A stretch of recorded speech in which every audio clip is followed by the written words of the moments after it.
Täna vaatame siis mõned inglitrumpetid üle, mis mul on talvitunud toas või siis üleval korrusel pimedas ruumis. Talvitudes ongi ainult niimoodi paar väikest lehte, siin tagumistel samamoodi. Mõned lehed on ära kuivanud, aga otsast iseenesest on näha, et on väiksed tutikesed ka. Sellel siin samuti. Need on nüüd siuksed sordid, mida mul ei ole varem olnud ja neid ma lihtsalt ei julgenud panna kuskile keldrisse jahedasse, et lihtsalt nad ära ei sureks seal, kuna ma ei tunne neid veel nii täpselt. Ja mõnikord on nii, et mõndade soovid on erinevad. Näiteks sellesama Shredded White, kellel on siuke hästi ilus rebitud leht, tema ei talu absoluutselt keldris olemist. Talle siia kõrvale torkasin veel ühe varrekese ära lõigatud jupist ja näha on, et see on ka ilusti juurdunud.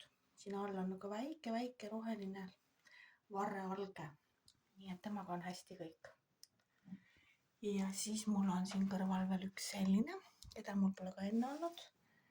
See on DC Jeanette.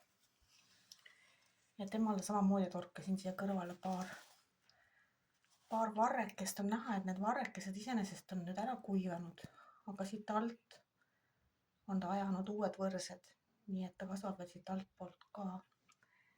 Et üldiselt nendega on nagu hästi.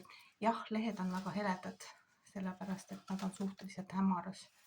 Temperatuur on küll plussis tugevalt, teeme kuskil 17, 18, 20, et nad ei ole siin ära külmumisohus. Aga ikkagi, nad ikkagi ei kasva nii hästi kui võiks. Teine asi on siis see, et neid ma kastan. Siin on näha ka, et ma kastin alles paar päeva tagasi umbes tassitäie veega. Siuke väike tass, palan selle poti peale. Et nad kuivavad ikkagi tegelikult siin põrandakütt on nagu läbi. Aga vähemalt on nad ilusti elus ja loodan see aasta siis nende õisi ka näha.